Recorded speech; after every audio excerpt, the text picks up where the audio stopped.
It is finally winter here at the Cosmic Equestrian Center, and I could not be more excited for the holiday season. The barn is all decked out with lights, wreaths, and just a bit of that Christmas magic while outside the snow is falling, which makes everything look just picture perfect on Jorvik. But of course, it's not all peaceful. When it gets cold, the horses get extra fresh, and I've learned that's just part of the fun of winter. With the chilly weather comes some extra work for me, especially when it comes to making sure all the horses are comfortable, fed, and ready for the busy show season that is just around the corner. So today I am bringing you along for my full winter routine with the horses, showing you everything I do to get the horses through this cold, frosty season.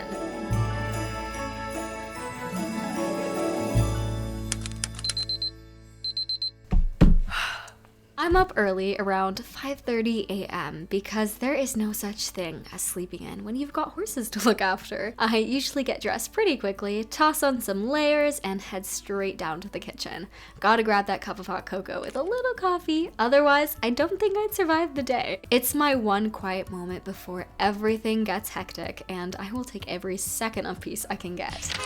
Once I'm ready, it's off to the stable. My little car does its very best driving through these snowy roads. By the time I pull up, I'm already mentally preparing for the day ahead. Still peaceful other than the horses' impatient whinnies for their breakfast, so as soon as I walk through the barn door, it is game on. But before I get to feeding the horses, the first thing I do is check the barn board. It has everything you need to know, from feeding charts to who needs extra care and which horses need to be worked that day. This is one of the busiest times of the year, so staying organized is definitely key. Once I've got a plan for the day, first job is feeding the horses, so I start by filling everyone's hay nets up, which takes a little longer in the winter since a few of our older residents get their hay soaked in warm water. The cold weather can make some horses drink less than they should, so this really helps keep them hydrated and happy. But today I'm on stall duty for my personal horses. I start by getting their grain ready, soaking it with warm water. Most of them have been getting one grain meal at breakfast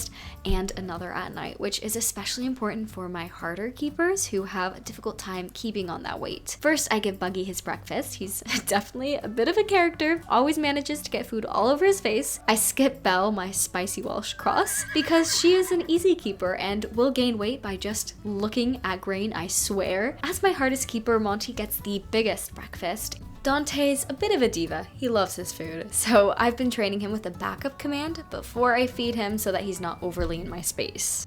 And once the horses are all munching, I head out to the pasture to check on the ones who spent the night outside. Winter means way more care when it comes to managing the horses who live out overnight. In the first paddock is Ghost and Raven, some of our lesson horses. Ghost is my half-blind but super sweet Appaloosa, and Raven is one of my client's horses who is leasing her out to the CEC for lessons. I removed their blankets for the day. They've been outside all night, so it's really important to make sure they're comfortable when the sun comes up, as they have super thick winter coats. Ghost and Raven are scheduled to stay out for the rest of the day, but I do bring back the other horses that were out all night, Foxtail and Mia, who are two more of the CEC's lesson horses. Foxtail is my fabulous hunter mare, who is one of the more reliable schoolmasters we've got, and then there's Mia, who is another horse being leased out to the CEC. She's such a sweetheart, but an older girl, so she's most likely gonna go into retirement pretty soon here, but we absolutely adore her. With halters on, we've got a long walk ahead. It's quite the trek from the fields back to the barn. Luckily though, they have good enough ground manners to where I can lead both of them at the same time.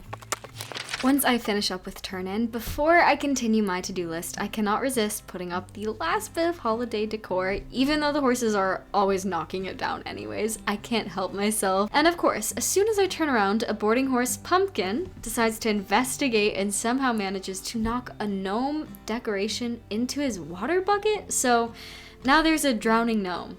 Classic. The horses might be constantly rearranging the decorations, but they bring their own charm to the holiday season. Once breakfast and last-minute decorations are taken care of, it's around 8 a.m. and time to get down to the real work of the day. Some horses are extra fresh when the cold hits, and it's always a bit of a challenge keeping them calm, but we make it work by giving them some extra time outside. So first things first, Turnout. And my lovely stable hand helps me bring the horses out to their paddocks, starting with the more anxious ones or whoever has finished eating first that day. This takes about an hour for all 18 of our horses. Then it's grooming time. When I don't have time to ride my horses and they're still mucky messes, it's good to clean them up so they're looking smart and feeling fresh. Winter grooming requires a little extra care. It's not just about like brushing the dirt off. During the colder months, horses grow thicker coats, which means more hair to manage, unless of course they're clipped, plus more mud to scrape off, especially when they've been running around in the snow and mud all day. So today I'm starting with Buggy. He is my goofy eventer and heart horse, and honestly, he'd probably stay in the cross ties all day if it meant getting more attention. He's got this wonderfully thick coat right now, but I do plan on clipping him pretty soon because it's getting a little hard to maintain. Next, I move on to Belle. Now she's always a bit of a diva. Getting her to stand still while I groom is a task. She's a bit sassy, but at least she keeps herself pretty clean. Last but definitely not least is Dante. The wash stall was in use, so I just went ahead, groomed him in his stall. Now, Dante's a bit more particular. You know, he's got style and he's used to a certain level of care. So recently, I let his mane grow out again, so that in itself is a whole ordeal. I rebraided it today, so that took some extra time, but I just love the process of making this fancy boy look very polished. Once grooming is done, it's time for training. So depending on the day, I'll either start with a light ride or a more intense session, just depending on which horse I'm working with.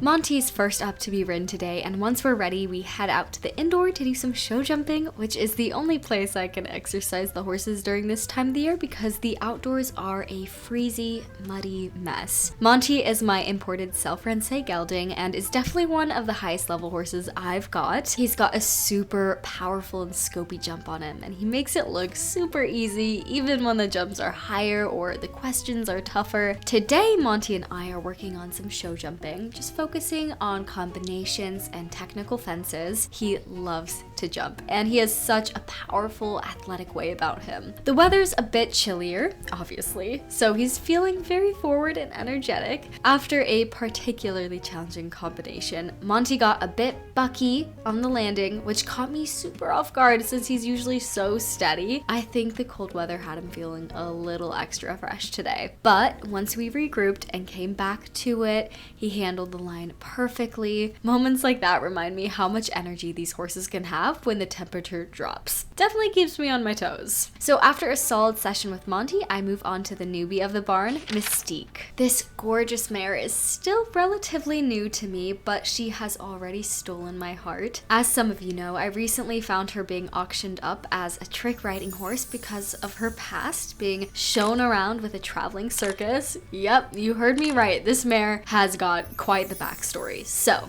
the plan is to train her in some low-level eventing and kind of continue down the trick riding and possibly liberty path, as that's something that really excites me. There's just something about her energy. She's fiery and bold, but so eager to please. Her trot is forward and floaty, and her canter literally feels like flying. Right now, though, I'm focusing on building her confidence with me under saddle. So before we get to the fun stuff, I want to make sure we have a good foundation. So we're working on basic flat work, refining her transitions, and just encouraging her to relax into a steady rhythm. She's incredibly smart, and you can almost see her thinking through each movement. When she gets it though, it's pure magic. To finish it off, we trotted over some poles. It's a great way to keep her mind sharp and engaged while also building strength. And by the time Mystique and I wrap up, the barn is starting to fill with activity, which means it was time to get ready for my next task of the day, teaching lessons. Today I've got a big group flatwork lesson scheduled with a mix of riders from beginners to more advanced, so it's a very lively group. We start with some warm-up exercises to get everyone focused. Flatwork is all about rhythm, balance, and suppleness, so I make sure to keep an eye on their hands, seats, and just overall posture. I work with them through exercises like leg yields and serpentines, and just encourage each rider to focus on the fundamentals while also challenging them to grow. It's especially rewarding to see how well the horses and riders are working together. I love watching them progress. It's one of the most rewarding parts of my job. And as the lesson comes to a close, we finish with a long cool down, letting the horses stretch nice and long. The horses got pretty sweaty today, so this always takes a while.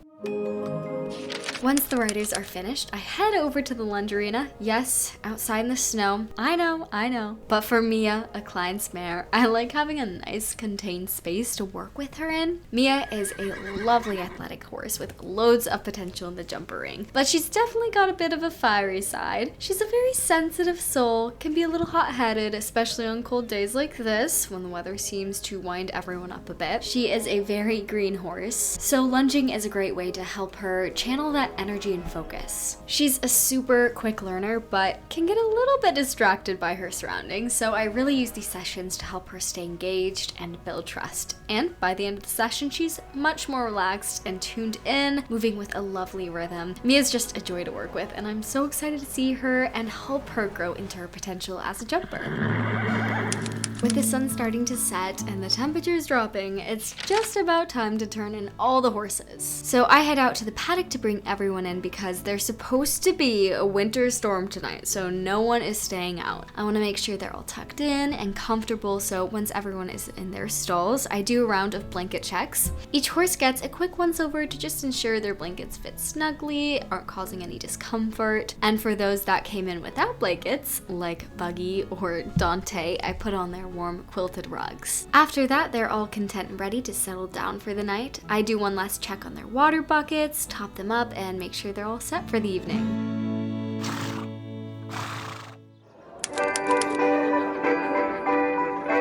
With all the horses cozy in their stalls, it's time for our annual barn Christmas party. We like to celebrate with the horses in the barn. There's always a little table set up with some hot cocoa, cookies, and of course some peppermint treats for the horses. It's so nice to have everyone together. Boarders, lesson students, clients, and my staff. It's just a mix of people who make this barn feel like home. I always love hearing about the kids doting on their favorite lesson horses or the boarders chatting about plans for the new year. And by the end of the night, everyone heads out feeling festive and the barn settles back into its usual quiet. It's a very simple tradition, but one that always reminds me how special this place and these people are.